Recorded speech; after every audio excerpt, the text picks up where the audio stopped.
ओम गणेशाय नमः। मेरे चैनल पर विस्तृत रूप से ग्रहों की गोचरीय स्थिति पर वीडियोस आते ही रहती हैं। तो अगर आप भी चाहते हैं कि ग्रहों की गोचरीय स्थिति पर रेगुलर अपडेट्स आपको मिलती रहे, क्या अच्छा क्या बुरा घटित हो सकता है, एक गाइडेंस ज्योतिष के द्वारा आपको प्राप्त होती रहे, तो अवश्य मेरे चैनल को सब्सक्राइब कीजिए। जिन लोगों ने सब्सक्राइब किया और कुछ लोगों को नोटिफिकेशंस नहीं आती कभी कभी कहते हैं, तो आप सब्सक्राइब वाले ही बटन के साथ ही ऑल नोटिफिकेशंस को इसको ऑन कर सकते हैं, जिससे आपको सारी नोटिफिकेशंस आएंगी। तो यदि आप भी चाहते हैं कि रेगुलरली अपडेट्स मिलते रहे और रेगुलर ग्रहों की गोचर स्थिति की जानकारी मिलती रहे, उसका प्रभाव क्या होगा पता चलते रहे, तो अवश्य मेरे चैनल को सब्सक्राइब करें और नोटिफिकेशंस को भी ऑन करें। नमस्कार।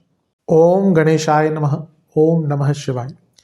मैं निखिल ज्योतिषाचार्य आप सभी का मेरे चैनल पर पुनः स्वागत करता हूं। आशा करता हूं कि आप सभी स्वस्थ होंगे। महादेव की कृपा आप सभी पर सदैव बनी रहे। ये वीडियो कुंभ यानी कि एक्वेरियस के लिए बहुत विशेष है, क्योंकि वीडियो है वर्ष 2026 की 12 सकारात्मक भविष्यवाणियों के बारे में। हम धीरे धीरे करके वर्ष 2026 की तरफ अग्रसर हो रहे हैं। 2025 अपने अंत की तरफ है।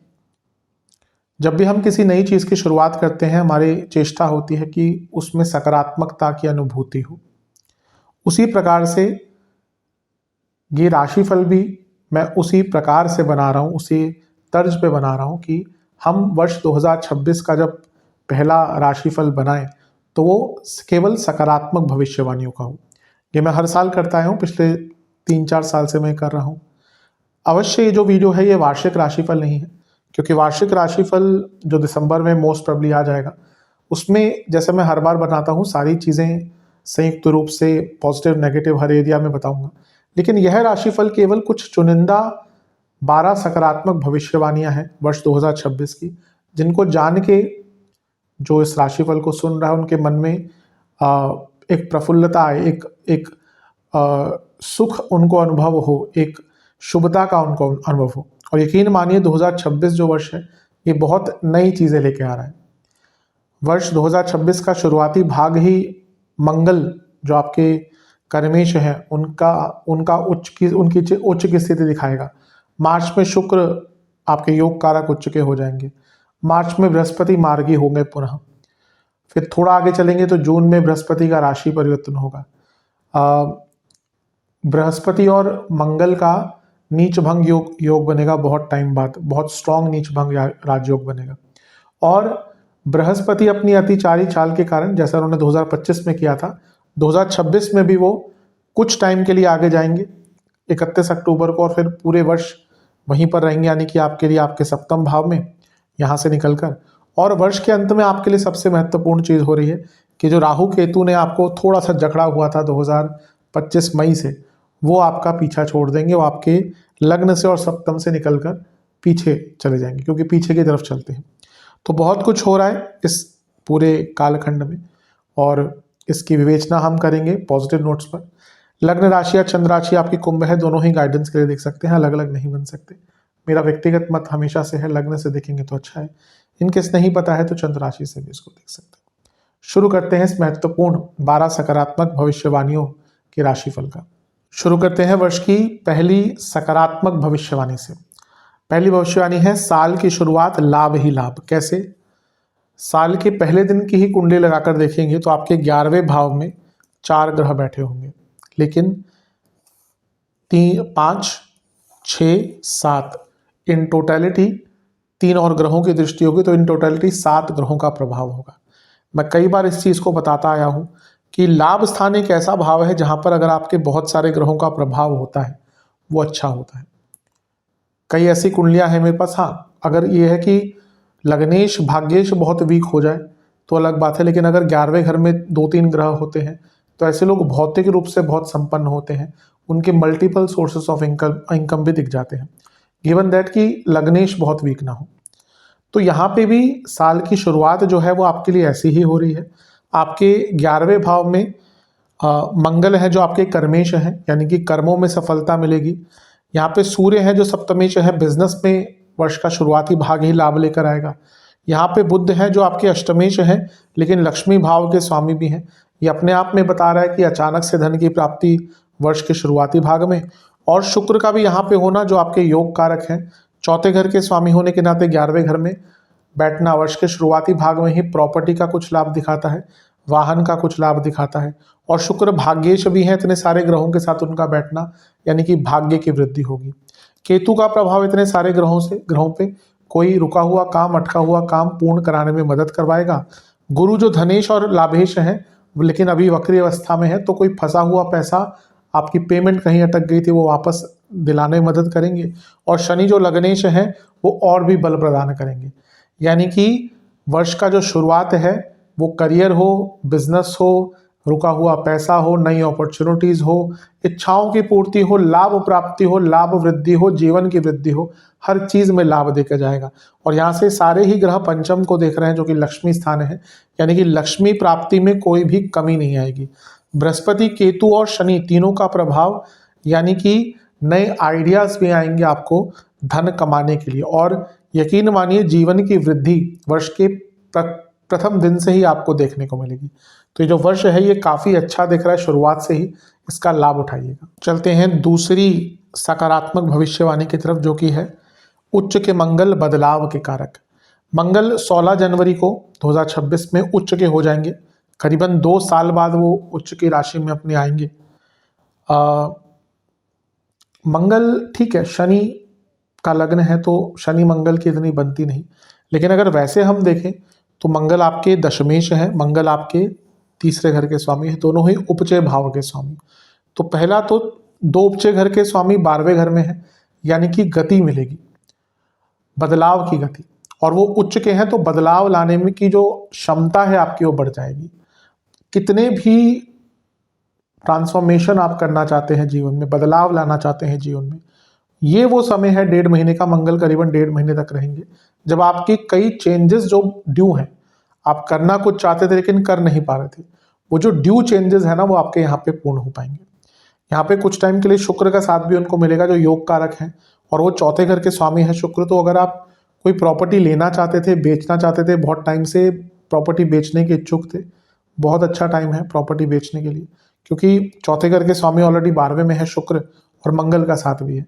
और इसके साथ ही अगर आप विदेश में भी कोई प्रॉपर्टी लेना चाहते थे, सबसे अच्छा ये योग बनता है। और सबसे महत्वपूर्ण चीज़ है 10वें घर के स्वामी 12वें घर में है, तो अगर आप विदेश में जॉब ढूंढ रहे थे तो उसके लिए भी योग बहुत अच्छा बन जाता है। और यहाँ से सारे ग्रहों का छठे घर को देखना लीगल प्रॉब्लम्स को भी सॉल्व करवाएगा। लेकिन पुनः सबसे बड़ी बात यहाँ पे मंगल की ही है। मंगल जो ऊर्जा के कारक हैं, बल के कारक हैं, और उस क्षमता के कारक हैं जो बदलाव लाती है। मंगल जिसका देखिए अच्छा हो, तो मैं कई बार इस चीज़ को बताता हूँ, कई लोगों के प्लानिंग्स कई होती हैं, कई लोगों के मन में होता है।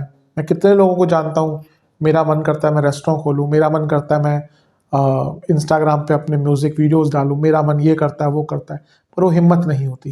टैलेंट है, हिम्मत नहीं है। वो हिम्मत कहाँ से आती है? वो बदलाव लाने की, वो रिस्क लेने की, कि भाई कोई कुछ भी बोले मैं तो करूँगा या करूँगी, वो हिम्मत मंगल से ही आती है। तो ये 12वां घर जो बदलाव का घर है, ये साफ बता रहा है कि जो आप बदलाव नहीं ला पा रहे इतने टाइम से, वो बदलाव यहाँ पे आपके आ पाएंगे। और विदेश से तो बहुत लाभ मिलने के योग हैं। विदेश का कोई काम, वीज़ा वगैरह का आपका अटका हुआ था, रिजेक्ट हो गया था, उन सब के लिए ये समय बहुत अच्छा है। तो ये मंगल जो है आपके लिए बहुत बड़े बदलाव के कारक यहाँ पे बन रहे हैं।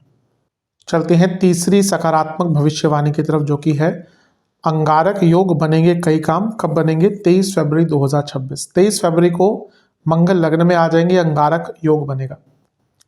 अब अंगारक योग के कुछ नेगेटिव इम्पैक्ट्स भी होते हैं, लेकिन यहाँ पे हम उनकी चर्चा नहीं करेंगे। जब वार्षिक राशिफल होगा अवश्य बात करूँगा, लेकिन इस वीडियो का जो थीम है उसके अनुसार ही बात करेंगे। अब लेकिन क्या अंगारक योग बुरा ही होता है? बिल्कुल नहीं होता। अंगारक मतलब ऊर्जा, एक तो ऐसे ग्रह जो बहुत ऊर्जात्मक है। मंगल फिजिकल डेफिनेशन ऑफ स्ट्रेंथ, बल्कि physical strength. Rahu mental strength है। हाँ, ये अलग बात है कि राहु डिल्यूजन में डालते हैं, लेकिन देखिए मैं सबको बताऊंगा जो ज्योतिष देखते हैं, सीखते हैं, केवल डिल्यूजन से राहु को नहीं डिनोट करना चाहिए। राहु बहुत इंटेलिजेंट ग्रह है, राहु को बुद्धिमान कहा गया है। अब वो अलग बात है कि शॉर्ट्स देख के और इंस्टाग्राम पे कि बस राहु है तो डिल्यूशन है, राहु तो डिल्यूशन है, ऐसा ऐसा नहीं होता।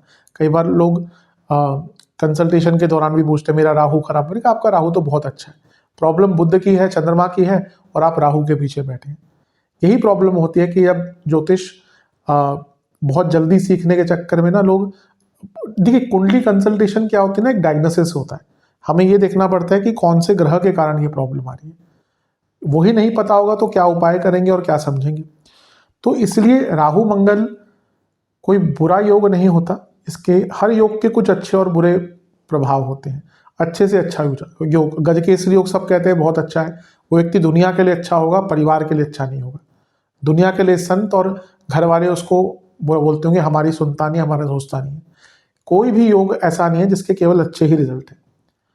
तो उसी प्रकार से राहु मंगल की जो युति है अंगारक दोष या योग, इसके कुछ अच्छे पहलू भी हैं। सबसे बड़ा पहलू तो है ये बाय हुक या बाय क्रुक काम करवाने वाला योग है।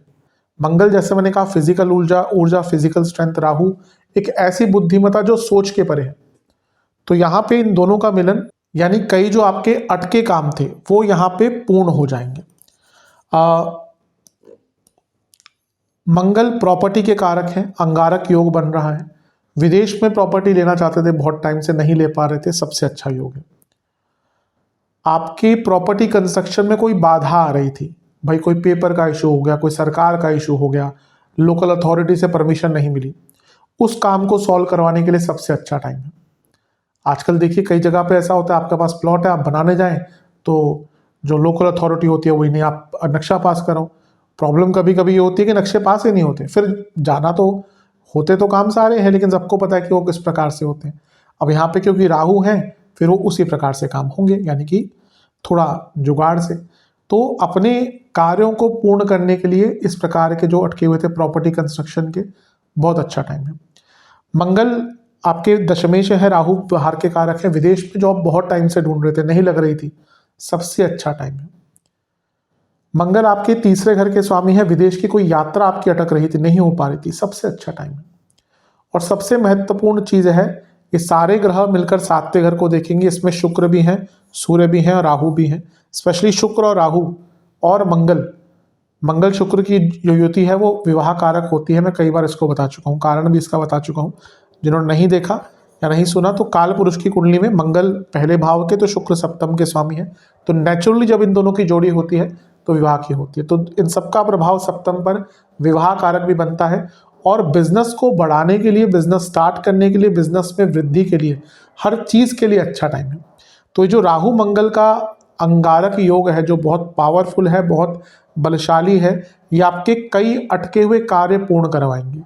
विदेश इमिग्रेशन की बात हो, जैसे मैंने जॉब की बात करी है, और सबसे बड़ी बात है राहु अगर लग्न में होते हैं तो वो लग्नेश की तरह ही काम करते हैं।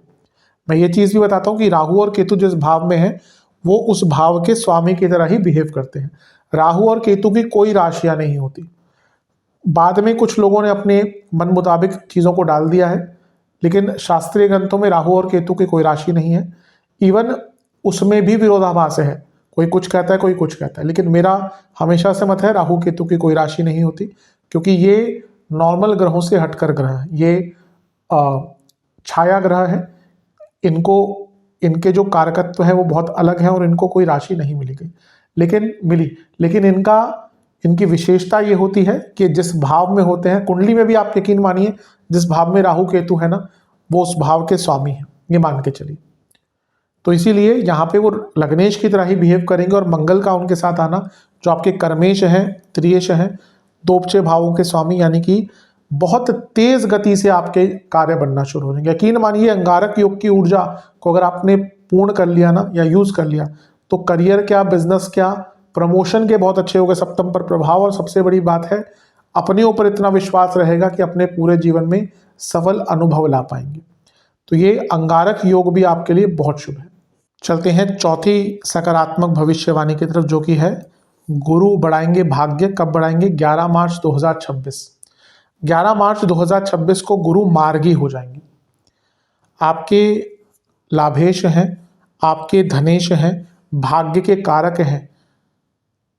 और वो वक्री हुए थे कब? 11 नवंबर 2025 को। तो वहाँ से आप ऑब्जर्व करेंगे कि जीवन में स्पेशली धन के मामले में आपको कई रुकावटें देखने को मिलेंगी। और क्योंकि गुरु भाग्य स्थान को भी देख रहे हैं और भाग्य के कारक भी हैं, लाभ स्थान को भी देख रहे हैं, लाभ स्थान के स्वामी भी हैं, और लग्न को भी देख रहे हैं, तो जब वो वक्री अवस्था में 11 नवंबर को खैर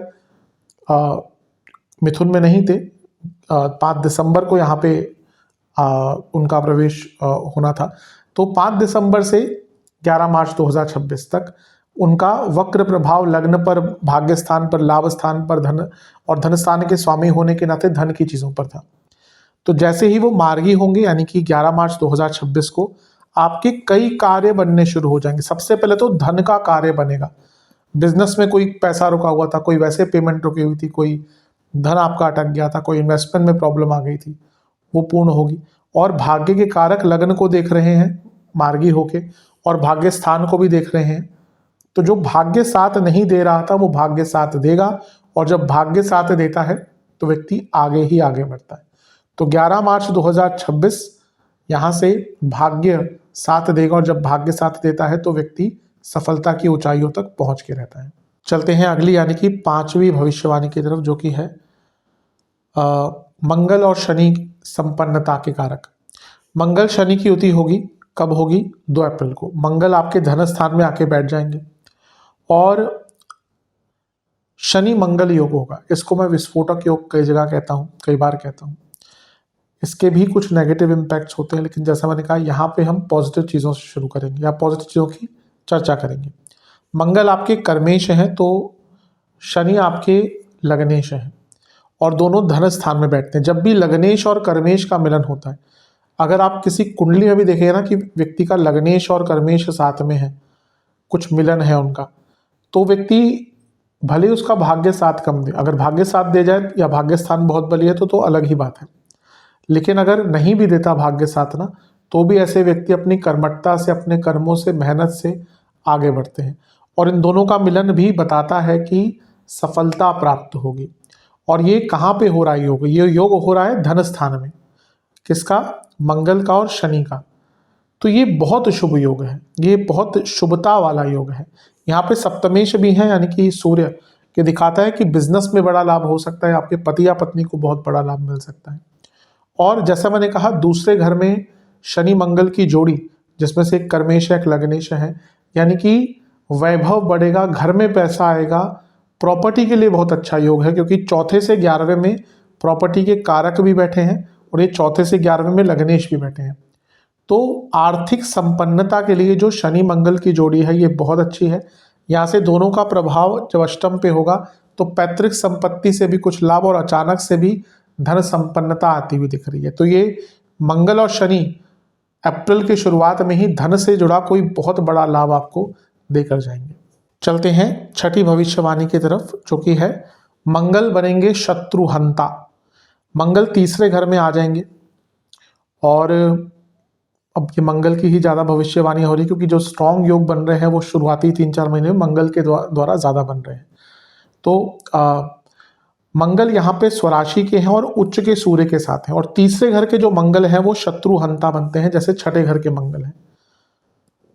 पहला तो वो स्वराशि के हो गए तो बहुत बली हो गए, उनको स्थान बल मिल गया, और वो उच्च के सूर्य के साथ हैं।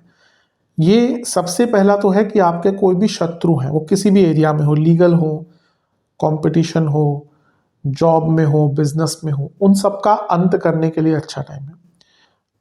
आज के टाइम में कोई अपने शत्रुओं की हत्या नहीं करता, शत्रुहंता का मतलब वो नहीं होता, लेकिन हाँ, अपने शत्रुओं को किसी भी तरीके से परास्त करना, ये वो टाइम होता है जब अपने शत्रुओं को परास्त करते हैं। यहाँ से मंगल 6ठे घर को भी देखेंगे, जो अपने आप में बताता है कि अपने शत्रुओं को परास्त करने का समय। मंगल ऊर्जा के ग्रह हैं, और वो सूर्य के साथ बैठे हैं जो एक और ऊर्जात्मक ग्रह है, और तीसरे घर में इन दोनों का बैठना इसके साथ ही बल पराक्रम भी दिखाता है। आपके अंदर बदलाव लाने की क्षमता, बड़े डिसीजन लेने की क्षमता होगी, और जब हम बड़े डिसीजन लेते हैं, अपने शत्रुओं से भयभीत नहीं होते, तभी हम शत्रुओं का अंत भी करते हैं।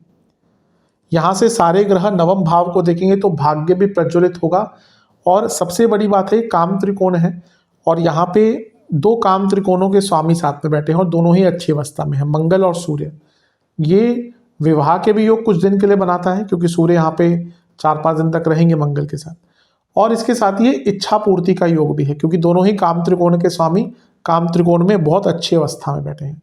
तो ये शत्रुहंता तो योग मंगल द्वारा बन ही रहा है, जिसमें आप स्टडीज में हो, करियर में हो, बिजनेस में हो, प्रोफेशनल साइड, आपके किसी भी प्रकार के शत्रु हो उनको परास्त कर पाएंगे।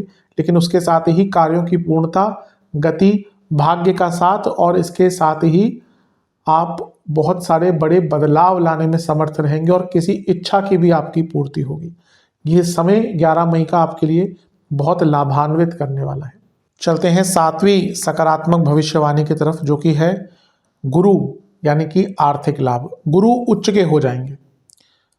12 वर्षों में गुरु एक बार उच्च के होते हैं, और ये बहुत बड़ा टाइम होता है, स्पेशली उन लग्नों के लिए जिनके लिए गुरु एक शुभ ग्रह है और जिनके लिए गुरु बहुत महत्वपूर्ण रोल निभाते हैं, जैसे कुंभ, क्योंकि कुंभ के लिए गुरु धनेश है और लाभेश है, और उनका छठे भाव में आना जो कि अर्थ त्रिकोण है, ये आर्थिक संपन्नता दिखाता है।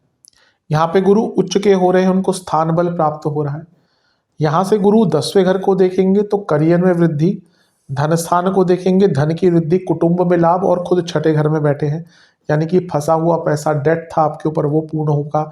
आपकी कोई प्रॉपर्टी फंसी हुई थी, कोई आपका एसेट फंसा हुआ था, उसके द्वारा आपको पैसा प्राप्त होगा, और धीरे धीरे करके आर्थिक संपन्नता की तरफ लेके जाएंगे।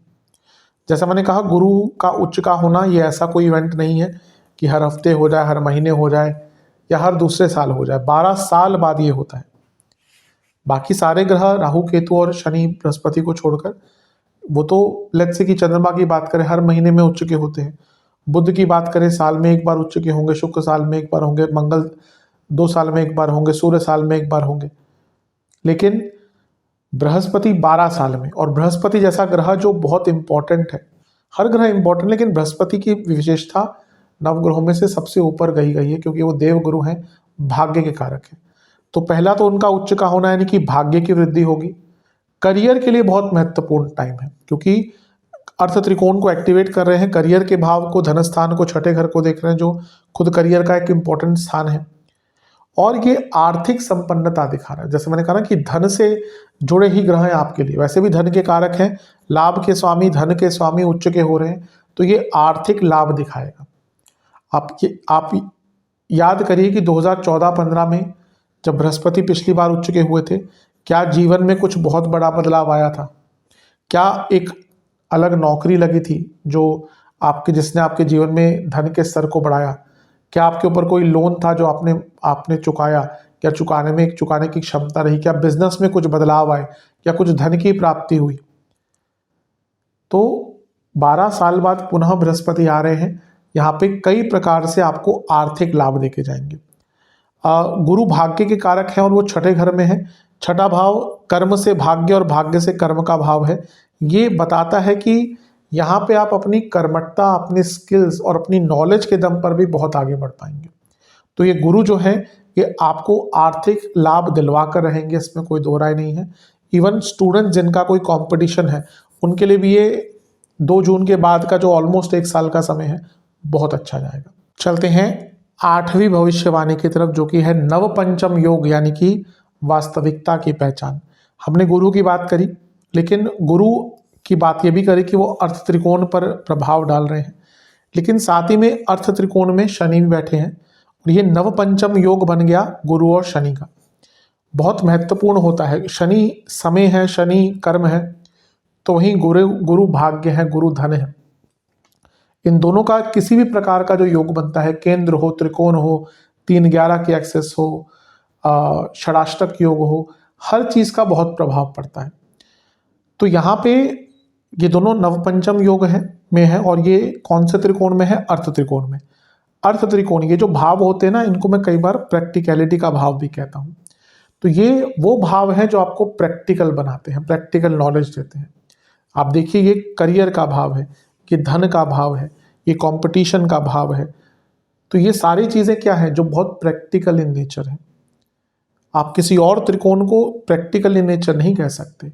यहाँ पे इनकी बात करें 4-8-12 के इमोशंस का भाव है, ये साधना का भाव है, लेकिन ये बहुत प्रैक्टिकल भाव नहीं है सारे। ठीक है, कॉम्बिनेशन में चीज़ों का फर्क हो जाता है। इसीलिए ये 2-6-10 अर्थ त्रिकोण को वास्तविकता, प्रैक्टिकलिटी, रियलिटी का भाव कहना चाहिए। तो पहला तो नव पंचम योग से क्या होगा, आपके अंदर प्रैक्टिकलिटी, आपकी प्रोडक्टिविटी, आप वास्तविकता के पास रहेंगे, डिल्यूजन में नहीं रहेंगे। और जब व्यक्ति प्रैक्टिकल होना शुरू हो जाता है ना, तो वो सक्सेसफुल होता है। जिस व्यक्ति को पता ही नहीं कि करना क्या है, या फिर जिस व्यक्ति को पता ही नहीं कि उसकी क्षमता क्या है, उसकी कमजोरियां क्या है, वो व्यक्ति सक्सेसफुल नहीं हो सकता। ये वो समय होता है जब व्यक्ति को वास्तविकता की पहचान होती है और इसके दम पे करियर हो, बिजनेस हो, कुछ भी हो, उसमें आप आगे बढ़ेंगे। छठे भाव से त्रिकोण का एक्टिवेट होना यानी कि लीगल प्रॉब्लम सॉल्व होंगी। और गुरु का प्रभाव दूसरे घर पर जहाँ पे शनि भी है धन स्थान पर, तो आपका दूसरा भाव डबल एक्टिवेट है। तो ये धन की बहुत विशेषता, धन की बहुत संपन्नता दिखाता है। आपका कोई फंसा हुआ पैसा हो, लीगल में हो, किसी और तरीके से हो, या धन अपार मात्रा में कमाना हो, दोनों के लिए ही योग बहुत अच्छा बन जाता है। तो ये नव पंचम योग भी कहीं ना कहीं वास्तविकता की पहचान कराकर सफलता की ओर आपको लेके जाएगा, इसमें कोई दो राय नहीं है। चलते हैं नवी भविष्यवाणी की तरफ, जो कि है सूर्य गुरु पद प्राप्ति। सूर्य गुरु का मिलन होगा 16 जुलाई को। साल में एक बार यूजुअली इन दोनों का मिलन होता है और बहुत अद्भुत मिलन होता है। लेकिन यहाँ पे अगर देखें तो गुरु उच्च की अवस्था के हैं और सूर्य क्या है, पद प्राप्ति के कारक हैं, प्रमोशंस के, नाम सम्मान के, पहचान के, इन सब चीज़ों के कारक कौन है, सूर्य। और इसके साथ ही सूर्य सप्तमेश है, जो प्रमोशंस का, पद प्राप्ति का, रिकॉग्निशन का भाव है। तो पहला तो गुरु का उच्च का होना, अभी थोड़ी देर पहले हमने बात करी उनका अर्थ त्रिकोण को एक्टिवेट करना, जिसका सीधा इम्पैक्ट करियर के भाव पे है। और सूर्य गुरु के साथ बैठे हैं, तो इन अ वे ये गुरु जो 10वें घर को देख रहे हैं वो सूर्य से प्रभावित है। तो ये जो योग है सूर्य गुरु का, ये पद प्राप्ति का योग है। आपको करियर में पद प्राप्ति मिल सकती है, प्रमोशन मिल सकती है, रिकॉग्निशन मिल सकती है। अगर आप बिजनेस करते हैं तो आपके बिजनेस का नाम बढ़ेगा। और अदरवाइज सोशल लाइफ में भी आपको कुछ आपके अचीवमेंट्स के लिए, आपके अच्छे कामों के लिए कुछ पद प्राप्ति मिल सकती है। कई लोग सोशल वर्क करते हैं, जो सोशल मीडिया पे काम करते हैं, उनको रिकॉग्निशन मिल सकता है। जो पॉलिटिक्स से जुड़े हैं उनको यहाँ पे नाम उनका बन सकता है। तो ये जो सूर्य और गुरु की जो जोड़ी है 16 जुलाई 2026 को जो बनेगी, ये पद प्राप्ति की जोड़ी है। कई एरियाज में आपको यहाँ पे रिकॉग्निशन प्राप्त हो सकता है। चलते हैं 10वीं सकारात्मक भविष्यवाणी की तरफ, जो कि है नीच भंग, पुनः शत्रुहंता योग, लेकिन यहाँ पे नीच भंग बन रहा है। बहुत प्रॉपर नीच भंग राजयोग बन रहा है, बहुत प्रॉपर। मंगल नीच के होते हैं 2 साल में एक बार, और उनका गुरु के द्वारा नीच भंग बनना तो बहुत रेयर कॉम्बिनेशन हो जाता है। क्योंकि गुरु नीच भंग किस प्रकार से बना सकते हैं, जब वो उनके साथ में बैठे हो। उच्च के गुरु है, मंगल साथ में है। देखिए और भी प्रकार से बनता, मंगल जब तक कर्क में होंगे 2.5 दिन और 2.5 दिन के लिए चंद्रमा के साथ भी उनका, या फिर कहिए करीबन 5 दिन के लिए इन टोटलिटी चंद्रमा के साथ उनका योग नीच भंग का बनेगा।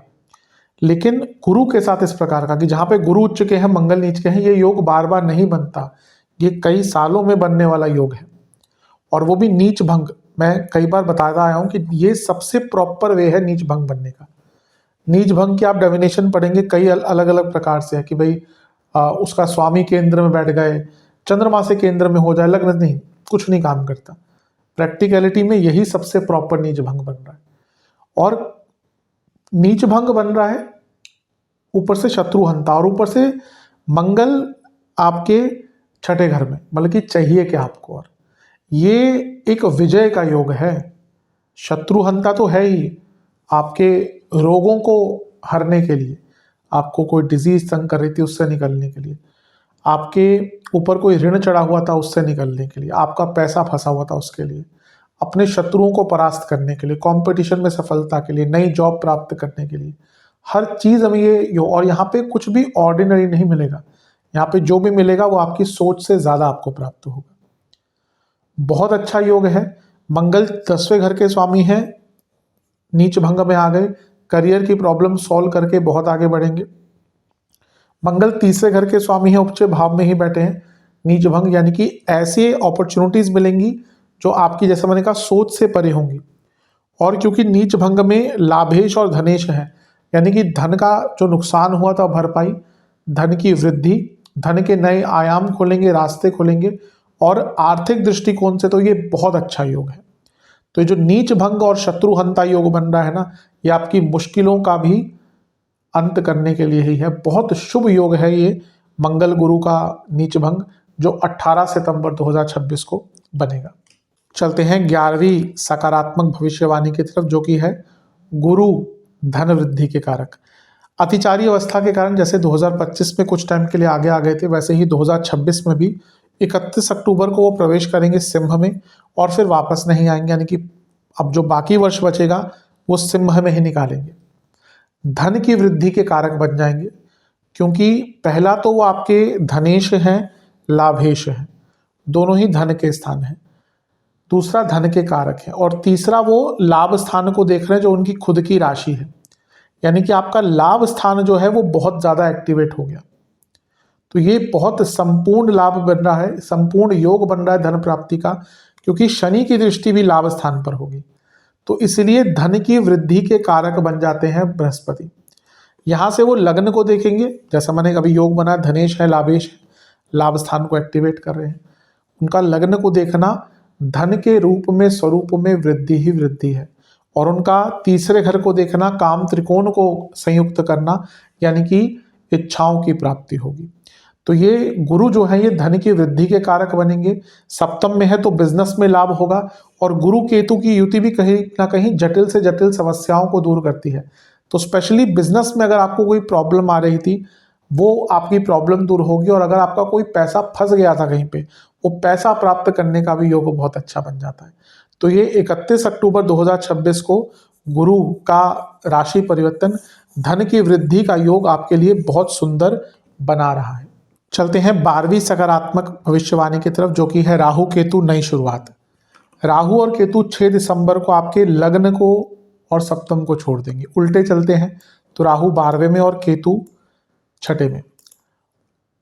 राहु केतु का लग्न में आना बहुत चीज़ें बदलता है, केवल बुरा ही नहीं होता, अच्छा भी होता है। राहु का लग्न में आना तो कभी कभी आर्थिक संपन्नता, बहुत तेज गति से लाभ, ये सब प्राप्त करवाता है, इसमें कोई दो राय नहीं है। लेकिन एक चीज अवश्य होती है, जब भी राहु केतु लग्न और सप्तम में होते हैं, व्यक्ति का जीवन बंध सा जाता है। कोई ना कोई बंधन उसको बांध के रखता ही है। या तो उसको बीमारी हो जाएगी कोई, जिसके कारण वो अपने जो करना चाहता है वो नहीं कर पाएगा। कभी कभी होता है कोई लीगल केस आ जाता है राहु केतु के लग्न में आने से, या क्योंकि सबकी कुंडली अलग प्रकार की होती है, कोई और दिक्कत आ जाती है।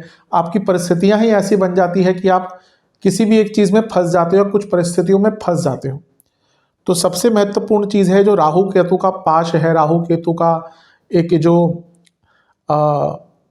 जो इसको जाल कहिए, जो आपके लग्न पर बना हुआ था, वो राहु केतु का जाल हट जाएगा, और उससे आपके जीवन की एक नई शुरुआत होगी। मैंने कहा ना, वो बांध के रखते हैं, कुछ अच्छी चीज़ें भी होती है, बुरी चीज़ें भी होती है, लेकिन जब वो लग्न को छोड़ते हैं तो व्यक्ति निखर कर उभर कर सामने आता है और एक नई शुरुआत करने का मौका मिलता है।